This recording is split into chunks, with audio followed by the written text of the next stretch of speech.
खरूज 25 बाब।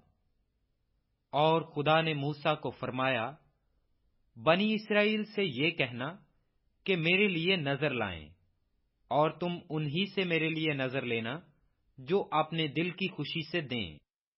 और जिन चीजों की नजर तुमको उनसे लेनी है वो ये हैं, सोना और चांदी और पीतल और आसमानी और अर्गवानी और सुर्ख रंग का कपड़ा और बारीक कतान और बकरी की पशम और मेंढों की सुर्ख रंगी हुई खालें और तसख की खालें और कीकर की लकड़ी और चिराग के लिए तेल और मसा करने के तेल के लिए और खुशबूदार बखूर के लिए मसाला और संगे सुलेमानी और अफूद और सीना बंद में जड़ने के नगीने।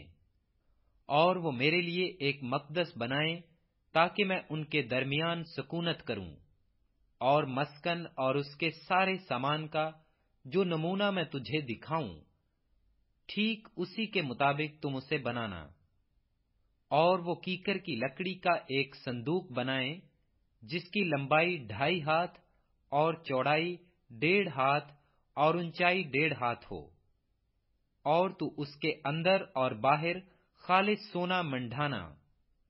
और उसके ऊपर गिरदा गिर्द एक जरीन ताज बनाना। और उसके लिए सोने के 4 कड़े ढालकर उसके चारों पायों में लगाना, 2 कड़े एक तरफ हों और 2 ही दूसरी तरफ।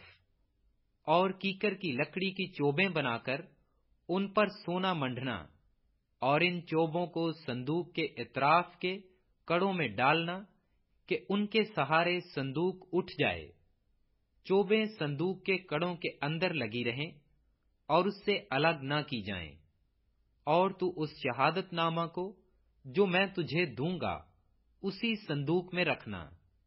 और तू कफारा का सरपोश खालिस सोने का बनाना जिसका तूल 2.5 हाथ और अर्ज 1.5 हाथ हो।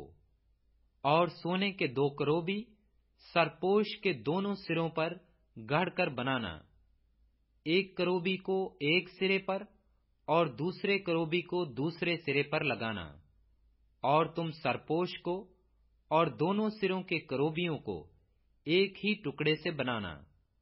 और वो करोबी इस तरह ऊपर को अपने पर फैलाए हुए हों कि सरपोश को अपने परों से ढांक लें, और उनके मुंह आमने सामने सरपोश की तरफ हों।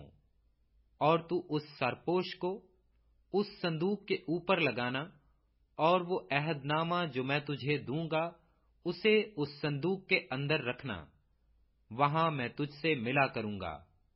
और उस सरपोश के ऊपर से और करोबियों के बीच में से जो अहदनामा के संदूक के ऊपर होंगे, उन सब अहकाम के बारे में जो मैं बनी इसराइल के लिए तुझे दूंगा तुझसे बातचीत किया करूंगा। और तू 2 हाथ लंबाई और 1 हाथ चौड़ाई और 1.5 हाथ ऊंचाई कीकर की लकड़ी की एक मेज भी बनाना। और उसको खालिस सोने से मंढना, और उसके गिरदा गिर्द एक जरेन ताज बनाना। और उसके चौगिर्द 4 उंगल चौड़ी एक कंगनी लगाना, और उस कंगनी के गिरदा गिर्द एक जरेन ताज बनाना। और सोने के 4 कड़े उसके लिए बनाकर उन कड़ों को चारों कोनों में लगाना जो चारों पायों के मुकाबिल होंगे, और कड़े कंगनी के पास ही हों, ताकि चोबों के वास्ते जिनके सहारे मेज उठाई जाए घरों का काम दें।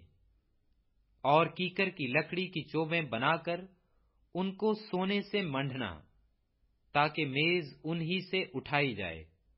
और तू उसके तबाक और चमचे और आफताबे और उंडेलने के बड़े बड़े कटोरे सब खालिस सोने के बनाना। और तू उस मेज पर नजर की रोटियां हमेशा मेरे रूबरू रखना। और तू खालिस सोने का एक क्षमादान बनाना, वो क्षमादान और उसका पाया और डंडी सब घड़कर बनाए जाएं, और उसकी प्यालियां और लट्टू और उसके फूल सब एक ही टुकड़े के बने हों। और उसके दोनों पहलुओं से 6 शाखें बाहर को निकलती हों। 3 शाखें क्षमादान के एक पहलू से निकलें और 3 दूसरे पहलू से। एक शाख में बादाम के फूल की सूरत की 3 प्यालियां, एक लट्टू और एक फूल हो, और दूसरी शाख में भी बादाम के फूल की सूरत की 3 प्यालियां, एक लट्टू और एक फूल हो। इसी तरह क्षमादान की छठों शाखों में ये सब लगा हुआ हो, और खुद क्षमादान में बादाम के फूल की सूरत की 4 प्यालियां अपने अपने लट्टू और फूल समेत हों, और 2 शाखों के नीचे एक लट्टू सब एक ही टुकड़े के हों, और फिर 2 शाखों के नीचे एक लट्टू सब एक ही टुकड़े के हों। क्षमादान की छठों बाहर को निकली हुई शाखें ऐसी हों, यानी लट्टू और शाखें और क्षमादान सब एक ही टुकड़े के बने हों।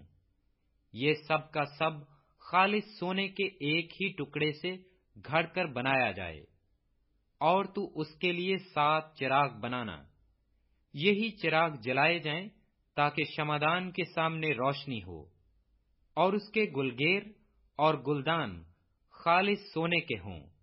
क्षमादान और ये सब ज़रूफ एक कंतार सोने के बने हुए हों, और देख तू इनको ठीक इनके नमूना के मुताबिक जो तुझे पहाड़ पर दिखाया गया बनाना।